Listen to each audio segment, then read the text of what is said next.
చూసి ఈరోజు ప్రపంచం ఎలాగైపోతుందంటే కావాల్సినంత ఇన్స్పిరేషన్, జీరో యాక్షన్. ఒక్క అడుగు తీయడంట, ఇన్స్పిరేషన్ మాత్రం కావాల్సినంత తీసుకుంటాడంట. పొద్దుట లేచి అంటాడు, పొద్దుట లెగుస్తాను కదా దేవుని చేస్తానికి. రేపు నుండి అది సాతాను పాట, జాగ్రత్త.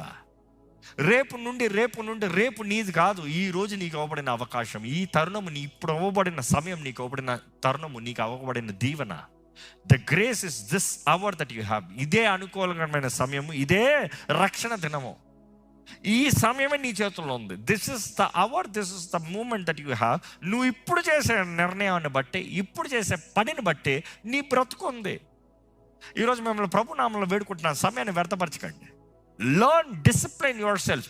దేవుని మొదటి స్థానం పెట్టండి. దేవుడి తర్వాత నీకు ఇవ్వబడిన కుటుంబం, నీకు ఇవ్వబడిన సంబంధం, నీకు ఇవ్వబడిన తరుణాలు, దానికి మించి వేరే ఇంట్రెస్ట్లు పెట్టుకోవద్దు. ఎందుకంటే దారి తప్పుతూ ఉంటాం. ఇక్కడ ఈయన ప్రార్థన చూడండి, ప్రభా నువ్వు నాకు విరోధంగా ఉన్నట్టు ఉందయ్యా, నీ హస్తం నాకు విరోధంగా ఉందయ్యా, నా గుండెంత భారం ఉందయ్యా, నాకు దుఃఖం ఉందయ్యా. దేవుడు సన్నిధి లేకపోతే, దేవుని తోడు లేకపోతే జీవితం కష్టంగానే ఉంటుంది. మీ జీవితం కష్టంగా ఉందంటే ఒకసారి పరీక్షించుకోండి. దేవునికి దగ్గరగా ఉన్నారా, దేవునికి దూరంగా ఉన్నారా?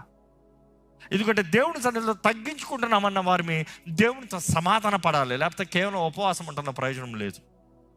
దేవునితో సమాధాన పడాలి.